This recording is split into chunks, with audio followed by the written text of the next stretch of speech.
ଆପଣ ନିଜେ ଭଦ୍ରକରେ ବୁଲିକି ଆସନ୍ତୁ, ଆପଣ ଦେଖିବେ ତାର ପ୍ରଭାବ କିଛି ପଡ଼ିବ।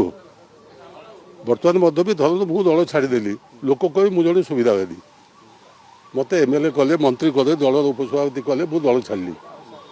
ଆଉ ଦଳ କ'ଣ କରିଥାନ୍ତା ଆମ ପାଇଁ? ଆଉ ଦଳ କ'ଣ ସବୁଦିନ ଜଣକୁ କରିକି ଚାଲିଥିବ? ଆଉ ଅନ୍ୟ ଯେଉଁମାନେ ଯୁବକମାନେ ଅଛନ୍ତି ସେମାନେ ହେବେନି?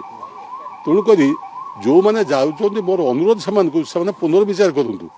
ଯିବା ଫଳରେ ତାଙ୍କର ଲାଭ ହେଉଛି ନା କ୍ଷତି ହେଉଛି? ମୋର ବ୍ୟକ୍ତିଗତ ମତ ଯେ ସେ ଯିବା ଫଳରେ ତାଙ୍କର କ୍ଷତି ହେଉଛି, ରାଜନୀତିକ କ୍ଷତି ଘଟୁଛି। ତାପରେ ଜୀବନରେ କେବେ ରାଜନୀତି ଗୋଟେ ଆଦର୍ଶ ରାଜନୀତି କରାଯାଏ, କ୍ଷମତା ପାଇଁ ରାଜନୀତି କରାଯାଏ ନା। ଆମେ ଯଦି ଆମର ଗୋଟେ କୌଣସି କ୍ଷୋଭ ଥାଇପାରେ ନବୀନଙ୍କ ଉପରେ, ନେତାଙ୍କ ଉପରେ, କିନ୍ତୁ କ୍ଷୋଭ ଅର୍ଥ ନୁହେଁ ଆମେ ଦଳ ଛାଡ଼ିଦେବା, ତାଙ୍କ ସହିତ ଆଲୋଚନା କରିବା। ଆପଣ ଦଳ ବଦଳରେ ଲୋକଙ୍କର ବିଶ୍ୱାସ କମେ, ସମସ୍ତେ ଭାବନ୍ତି ଏଇଟା ଦଳ ବଦଳକାରୀ। ଯେଉଁଥିପାଇଁ ଯେତେ ବଡ଼ ନେତା ହୁଅନ୍ତୁ, ଯଦି ବାରମ୍ବାର ଦଳ ବଦଳେଇଲେ ତାହେଲେ ଆପଣଙ୍କ ଉପରେ ଲୋକଙ୍କର ଆସ୍ଥା ବି ରହିବନି, କହିବେ ଗୋଟାଏ କୌଣସି ଆଦର୍ଶ ନଥିବା ବ୍ୟକ୍ତି ବା ନେତା। ତେଣୁ ସେହି ଦୃଷ୍ଟିରୁ ମୋର ଅନୁରୋଧ ଯେ ସେମାନେ ତାର ପୁନର୍ବିଚାର କରନ୍ତୁ।